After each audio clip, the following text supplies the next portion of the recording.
बिस्मिल्लाहिर्रहमानिर्रहीम, बिस्मिल्लाहिर्रहमानिर्रहीम। उम्मीद है आप सब खैरियत से होंगे। अब हम स्टार्ट करने जा रहे हैं अपनी नज़म हिलाल इस्तक़लाल का पार्ट नंबर 2। पार्ट नंबर 1 में हमने शायर का मुख्तसर तारफ़ पढ़ा था और साथ ही सबक का खुलासा और 4 अशार की तशरीह की थी। अब हम बकिया अशार की तशरीह करेंगे और साथ ही मशक करेंगे। मोहम्मद इब्ने कासिम के सहाबे जूद का परचम, ये तारिक का सलाहुद्दीन का महमूद का परचम।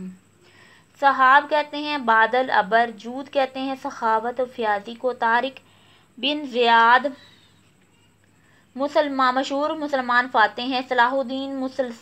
सलाहुद्दीन अयूबी का नाम है। ये परचम मोहम्मद बिन कासिम की सखावत का आइनादार है। ये तारिक बिन ज़ियाद, सलाहुद्दीन अयूबी और महमूद गज़नवी का परचम है। ज़ैर तशरीह शेर के पहले मिसरे में शायर ने हिलाल इस्तक़लाल और सबज़ हिलाली परचम को मोहम्मद बिन कासिम के परचम से तशबीह दी है। याद रहे, मोहम्मद बिन कासिम को हज्जाज ने 712 में तुर्किस्तान में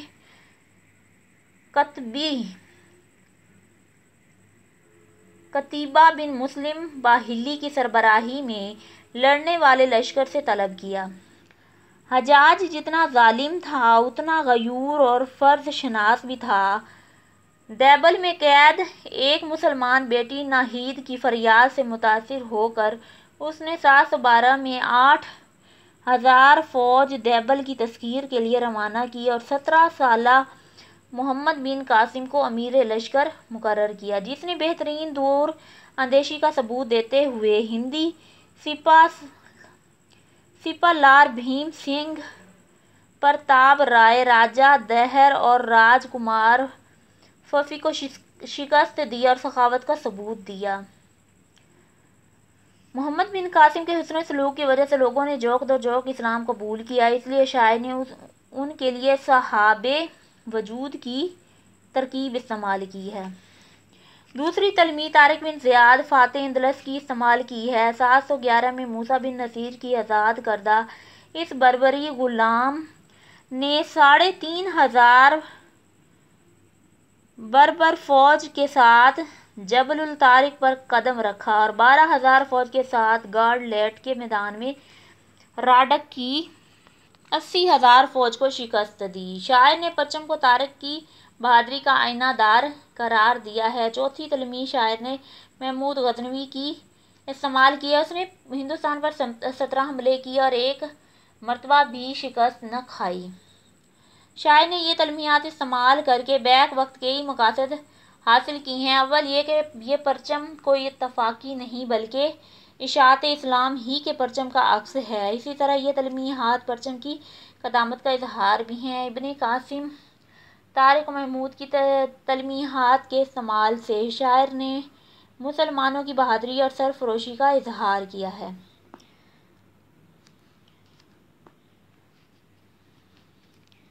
ये परचम है निशान आलम में फ़तह व कामरानी का, ज़मीन पर अब्र रहमत है नवीद आसमानी का। निशान कहते हैं अलामत, आलम दुनिया कायनात, कामरानी कामयाबी, अबर बादल, नवीद खुशखबरी। ये परचम दुनिया में फ़तह व कामयाबी की अलामत है। ज़मीन पर इसकी हैसियत रहमत के बादल जैसी है और ये खुदा की तरफ से खुशखबरी है। ज़ैर तशरीह शेर में शायर ने हिलाली परचम को ज़मीन पर मुसलमानों और पाकिस्तानियों की फ़तह का ऐनी शाहिद करार दिया है। चूँकि हिलाल इस्तक़लाल हुकूमत पाकिस्तान ने फ़तह पर तीनों शहरों को अता किया, इसलिए फ़िज़ा में बुलंद व बाला लहराता हुआ ये परचम मुसलमानों की फ़तह का खामोश इजहार है। दूसरे मिसरे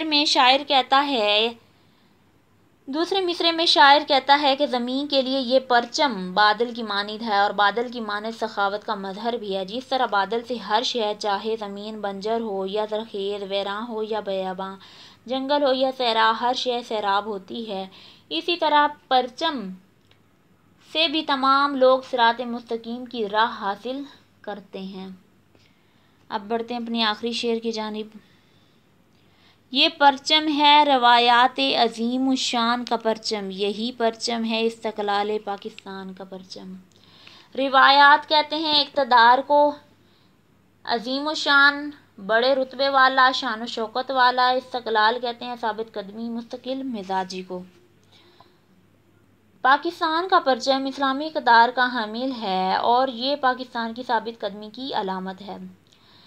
تشریح طلب شعر میں شاعر کہتا ہے کہ پاکستان کا پرچم فقط پاکستان سے متعلق نہیں بلکہ اسلامی تاریخ کی تمام روایات سے متعلقہ ہے۔ یہ وہی پرچم ہے جسے حضور پاک صلی اللہ علیہ وسلم نے ریاست مدینہ پر لہرایا، جو حضرت سعد بن ابی وقاص نے قصر بیض محل خسرو پرویز نے تعمیر کیا تھا۔ مدائن میں واقع ہے کہ گنبد پر لہرایا۔ یہ پرچم اس پرچم کا بھی عکس ہے جو حضرت امیر معاویہ نے مصر پر، محمد بن قاسم نے دیبل پر لہرایا۔ مزید برآں یہ پرچم اسلامی اقدار، انصاف، عدل، مساوات، حقوق و فرائض کا بھی امین ہے۔ چونکہ یہ پرچم خالصتاً اسلامی پرچم ہے، اس لیے اس پرچم کی عظمت مسلم ہے۔ دوسرے مصرعے میں شاعر نے ایک مرتبہ پھر اس پرچم کو پاکستان کی ثابت قدمی، استحکام، پامردی اور مردانگی کا پرچم قرار دیا ہے۔ یہ پرچم اس حقیقت کی طرف اشارہ ہے زمانے کے تند و تیز تھپیڑے مسلمانوں کو ہلانے سے قاصر ہیں۔ یہ محض گفتار دل خوش کن ہی نہیں بلکہ ہماری اسلامی تاریخ ایسے واقعات سے بھری پڑی ہے۔ یہ پرچم پاکستان کے استقلال، مجاہدین کی ثابت قدمی، عوام کے جذبے جہاد اور مسلمانوں کی بہادری کا مظہر ہے۔ اب بڑھتے ہیں مشق کی جانب۔ نظم ہلال استقلال کے متن کو مد نظر رکھتے ہوئے ہر سوال کے درست جواب کے شروع میں ٹک کا نشان لگائیں۔ پرچم نے کسے زمیں پر ابر رحمت کہا ہے؟ ہلالی پرچم کو، مال و دولت، دنیا کو، اشاعت اسلام کو، خوشحالی کو۔ تو اس کا صحیح آنسر ہے ہلالی پرچم کو۔ سیف اللہ سے شخصیت مراد ہے طارق ابن زیاد کی، محمود غزنوی کی، خالد بن ولید کی، صلاح الدین ایوبی کی۔ تو اس کا صحیح آنسر ہے خالد بن ولید کی۔